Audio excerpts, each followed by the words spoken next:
UPTC Podcasts presenta 70 historias de 70 años. Voces UPTCistas. Bienvenidos. Este es un programa hecho con ocasión de los 70 años de fundación de la Universidad Pedagógica y Tecnológica de Colombia, en el que compartiremos momentos significativos, vivencias y anécdotas que han dejado una huella en la comunidad. Las historias serán narradas por quienes las han estudiado, fueron protagonistas o testigos, y los episodios no se publicarán necesariamente de manera cronológica. Soy Yolet Romero y hoy los invito a escuchar en la voz del economista uptcista Domiciano Díaz Barón y del sacerdote jesuita Francisco de Rú, expresidente de la Comisión para el Esclarecimiento de la Verdad, la Convivencia y la No Repetición, cómo la violencia desatada contra la Unión Patriótica también tocó a la comunidad uptcista.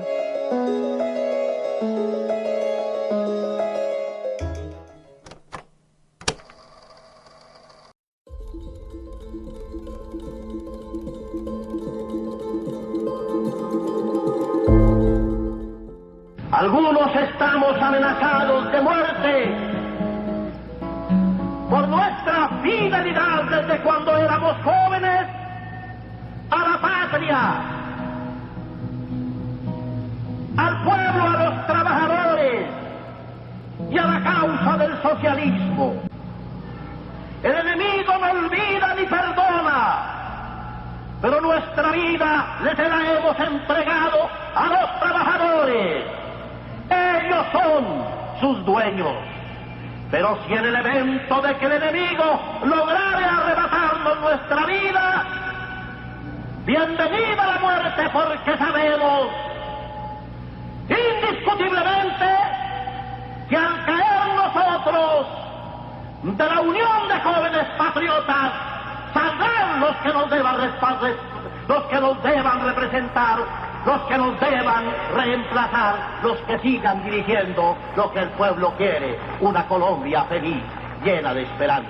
Así hablaba Jaime Bardoleal, primer candidato presidencial de un partido de izquierda en Colombia. Fue asesinado el 11 de octubre de 1987. Hoy recordamos una de sus intervenciones porque esa misma violencia que acabó con la vida de quien impulsó la creación de una de las primeras centrales de sindicatos, acabó también con la de un estudiante de nuestra universidad, otro del Colegio de Boyacá, y de paso cambió para siempre la vida de Domiciano Díaz Barón y de otros de sus compañeros. Bueno, yo estudié física en el año 88 y después estudié economía del año 91 a 1998, y en esa época pues fui testigo de las circunstancias de los movimientos sociales y políticos, y entonces yo como joven fui integrante de la Unión de Jóvenes Patriotas y fui integrante de la coordinación regional de la Unión Patriótica, y en esa época hubo unos hechos de violencia, digamos que fui indirectamente perjudicado porque yo fui amigo de dos personas que perdieron la vida. Uno de ellos fue estudiante de economía. Él estaba en cuarto semestre y cayó víctima de la violencia. Y entonces pues ese hecho pues me ha afectado toda la vida. No solamente los víctimas directos de la violencia les afecta, sino que también las personas que fuimos amigos de las personas que cayeron en esa violencia atroz e injusta, sino que también nosotros, los que estuvimos cercanos, los que fuimos entrañables amigos de ellos, pues toda la vida nos ha afectado, toda la vida nos afectará. Y pienso que fue una injusticia producto de las circunstancias políticas, pero que... ¿Cuáles eran esas circunstancias que se vivían en ese momento? Pues resulta que hubo una negociación de paz con Belisario Betancur, y entonces producto de esa negociación de paz se fundó la UP con unos integrantes que venían de las FARC, desarmados obviamente. Pero la UP nació con todas las fuerzas sociales y políticas de Colombia, o sea, sindicalistas, líderes sociales, líderes políticos, alternativos,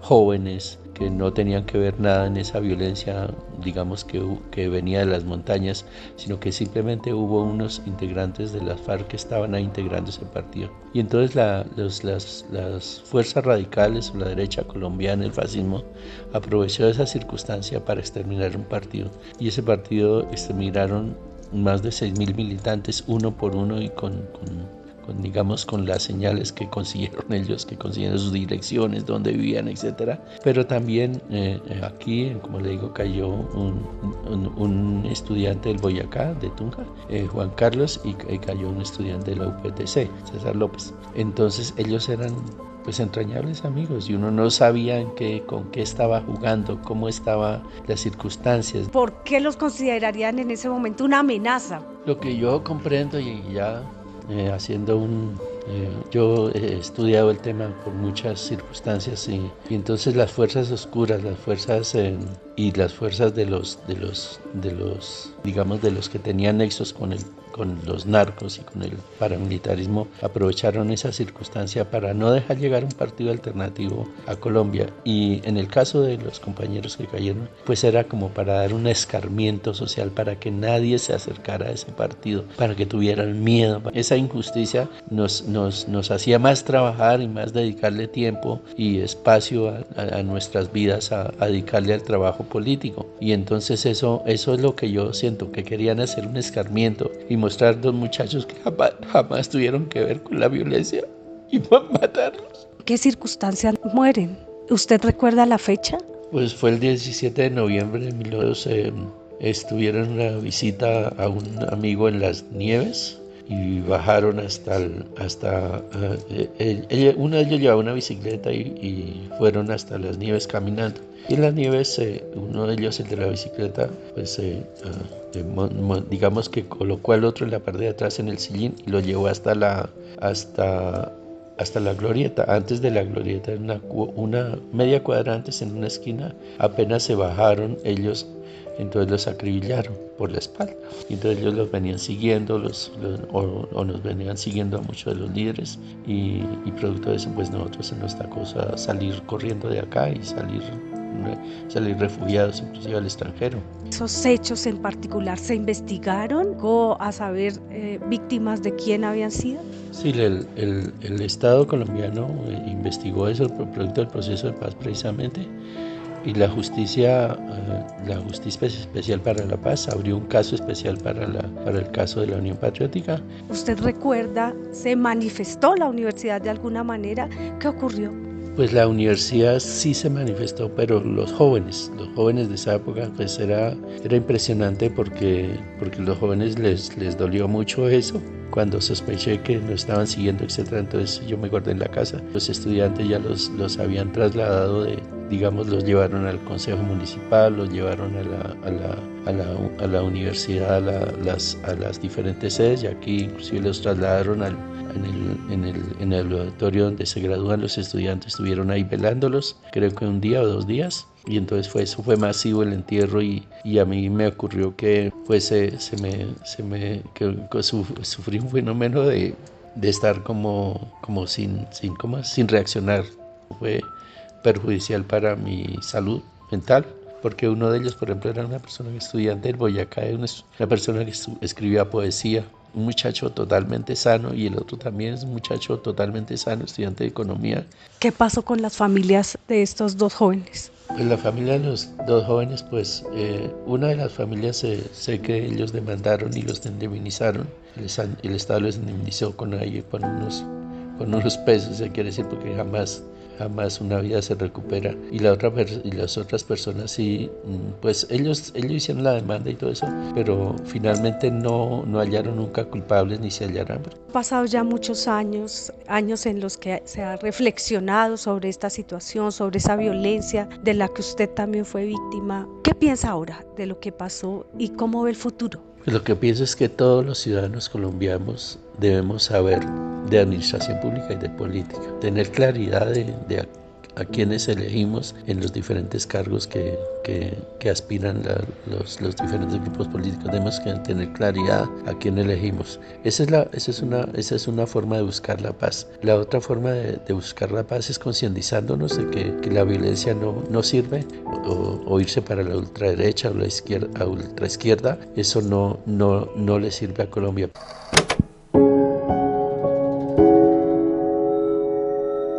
¿Qué encontró la comisión sobre lo ocurrido con la Unión Patriótica? Nos cuenta el sacerdote Francisco de Rú.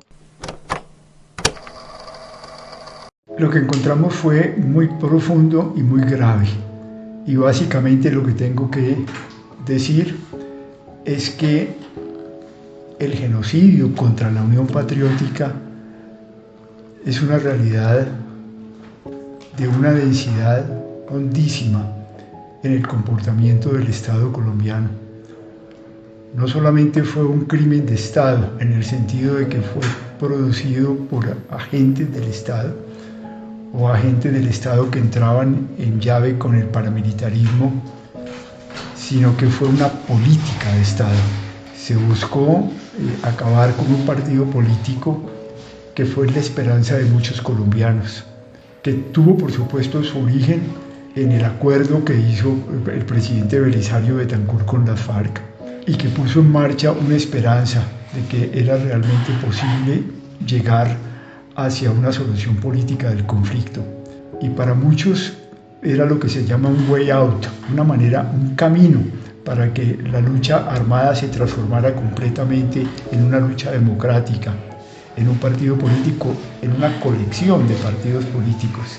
La Unión Patriótica entró con entusiasmo. Muchos demócratas de Colombia que no tenían nada que ver con la lucha armada, pero que querían justamente por su decisión por la paz, de luchar para que Colombia encontrara caminos de paz, caminos sin guerra, caminos, eso sí, de transformaciones estructurales profundas en la distribución de la tierra, en la terminación del narcotráfico, en los derechos humanos para todos los colombianos. Muchas cosas que se inspiraban en los planteamientos de la Unión Patriótica.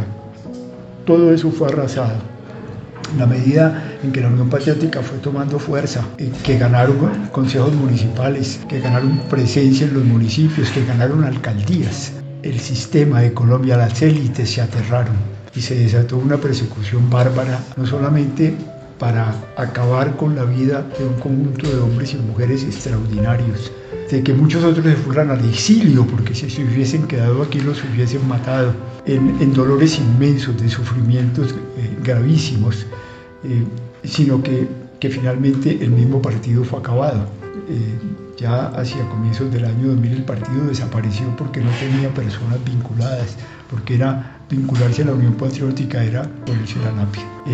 Y este es uno de los asuntos más delicados en la historia de Colombia como genocidio político. Padre, ustedes han podido escuchar, investigar, analizar lo que pasó. ¿Tiene usted esperanza que esa historia de tantos años, tanta sangre derramada, un día podamos no olvidar, pero sí superarla y finalmente poder vivir en paz? Tengo mucha esperanza en la medida en que tengamos el coraje de mantener viva esa historia y no acallarla y no someterla al silencio, porque los jóvenes que no la vivieron y que no son responsables de lo que pasó allí tienen la responsabilidad de apropiarse de ella, porque si no se va a repetir otra vez lo que aconteció, se van a volver a crear las circunstancias que nos llevaron allá.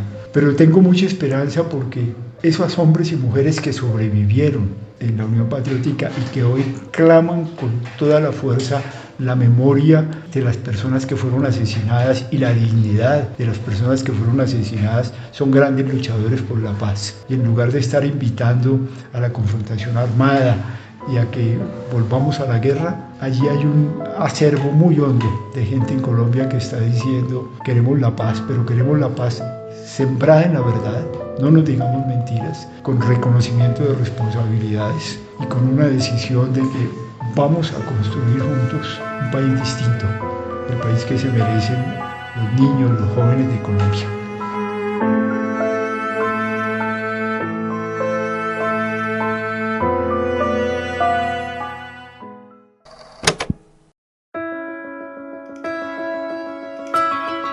Si te ha gustado este episodio, te invitamos a compartirlo con tus amigos y hacer este recorrido con nosotros.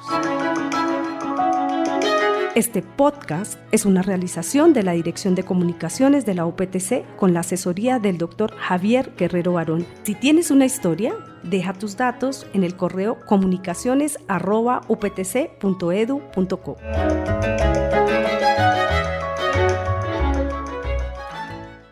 UPTC Podcasts presenta 70 historias de 70 años. Voces UPTCistas.